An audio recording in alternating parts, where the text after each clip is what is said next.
Plate ভর্তি গরুর গোশত দিয়ে সচরাচর বিয়ে বাড়ি ছাড়া খাওয়া হয় না। বিয়ে বাড়ি মানেই যেন জমজমাট খানাপিনা, তার উপরে আলভি ভাই নিজের হাতেই বেড়ে দিচ্ছে, এটা একটি অসাধারণ মুহূর্ত।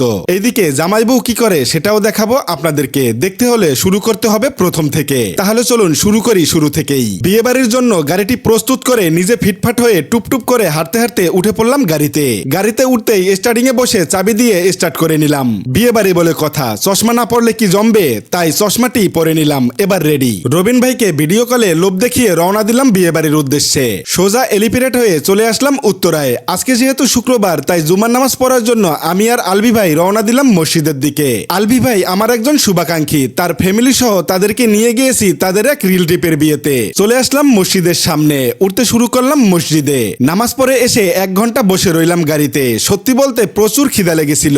মনে মনে আলভি ভাইকে প্রচুর স্মরণ করছিলাম কখন কল আসবে ফোনে। তখন সময় দুপুর 3টা। আলভি ভাই আমাকে নিতে আসলো, এসে বলল ভাইয়া আপনার ফোনে কল ঢুকছে না, তাই আপনাকে নিতে আসলাম, চলেন একসাথে বসে খাই। খানাপিনা অবশ্যই খাবো, তার আগে জামাই বউ কি করে সেটা আপনাদেরকে এক নজর দেখাই। অনেক ভিড় ঠেলে ক্যামেরা জুম করে দেখি জামাই আর বউ বেশ আনন্দেই আছে। তাদেরকে দেখে একটা কথা মনে পড়ে গেল, বিয়াই যে কত মজা, খালি খাওন আর খাওন। এইদিকে ক্যামেরাম্যান ছবি তুলতে ব্যস্ত। টেবিলে বসতেই চলে আসলো খাবারের প্লেট। আলভি ভাই নিজে দাঁড়িয়ে আমাকে খাবার বেড়ে দিচ্ছে, বিষয়টা সত্যিই আমাকে মুগ্ধ করেছে। শুরু করে দিলাম খাবার। এইদিকে 1 পিস কাবাব না নিলে জমবে না। খেতে খেতে চোখ পড়লো রোস্টের দিকে। তার কিছুক্ষণ পরেই চলে আসলো কাঙ্ক্ষিত গরুর গোশ, যেটার কালার ছিল অসাধারণ। বসে বসে ঠান্ডা মস্তিষ্কে খেতে শুরু করলাম। গরুর গোশটা এক কথায় অসাধারণ হয়েছে, তাই খেয়েছিলামও অনেক, তবে পরিমাণের তুলনায় বেশি না। ওয়েটার এসে লাস্ট পর্যায়ে দিয়ে গেল 1 চামচ কোরমা, এটাও অসাধারণ ছিল। বাহিরে বের হয়ে টুথপিক দিয়ে দাঁত ক্লিয়ার করে নিচ্ছি।